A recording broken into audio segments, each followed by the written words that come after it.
Hello and thank you viewers, मेरे videos को like करने के लिए।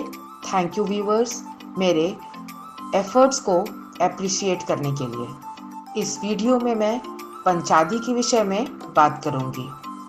The NCF suggests to use 5-step learning process which is also known as पंचादी।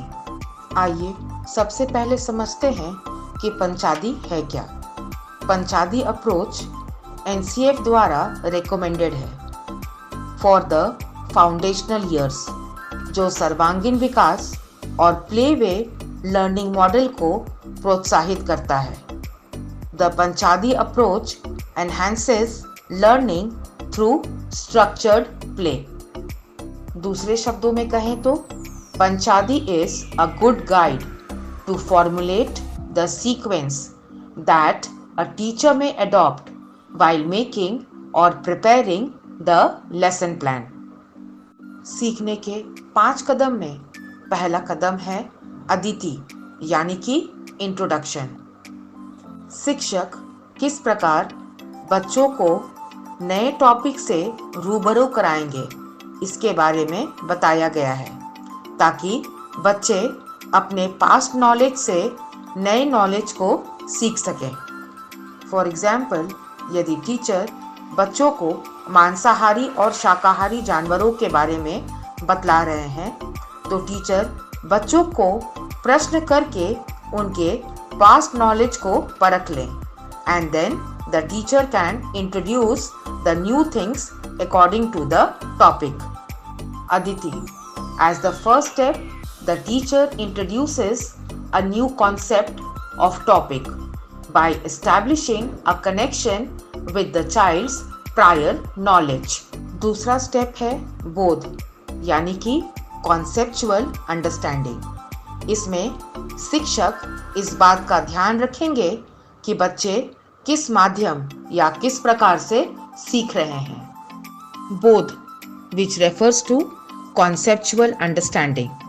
Children try to understand the core concept through play, enquiry, group discussions in the class, reading the chapter or by conducting experiments। सीखने के 5 कदम में तीसरा कदम है अभ्यास यानी कि practice.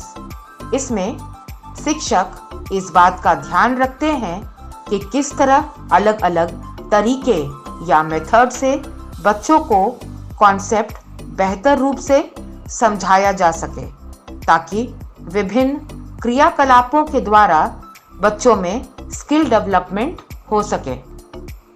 अभ्यास, practice. The third step is about practice to strengthen understanding and skills through different range of interesting activities. चौथा स्टेप है प्रयोग यानी कि एप्लीकेशन। इस स्टेप में शिक्षक इस बात का ध्यान रखेंगे कि किस तरह अलग अलग गतिविधि के माध्यम से बच्चों को सिखाने का नया तरीका बताया जाए जो चाइल्ड सेंट्रिक हो, बच्चों के इंटरेस्ट और नीड के अनुरूप डिजाइन किया हुआ हो। प्रयोग, which is also known as application। The fourth step is about applying the acquired understanding in the child's everyday life। सीखने के 5 कदम में 5वां कदम है प्रसार यानी कि एक्सपेंशन। इसमें शिक्षक यह प्रयास करेंगे कि बच्चों को किस तरह प्रकृति के करीब ले जाकर उनके ज्ञान का विस्तार किया जाए जो आगे चलकर बच्चों के दिमाग में घर कर जाए। प्रसार, which is also known as expansion।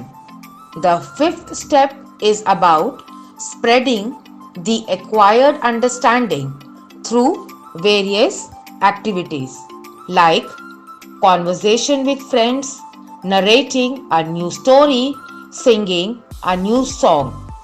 It may be playing games on each and every new topic। ये सारी एक्टिविटीज बच्चे को हेल्प करेंगी to spread the acquired knowledge. Thank you viewers for watching the video. Please share and subscribe the channel.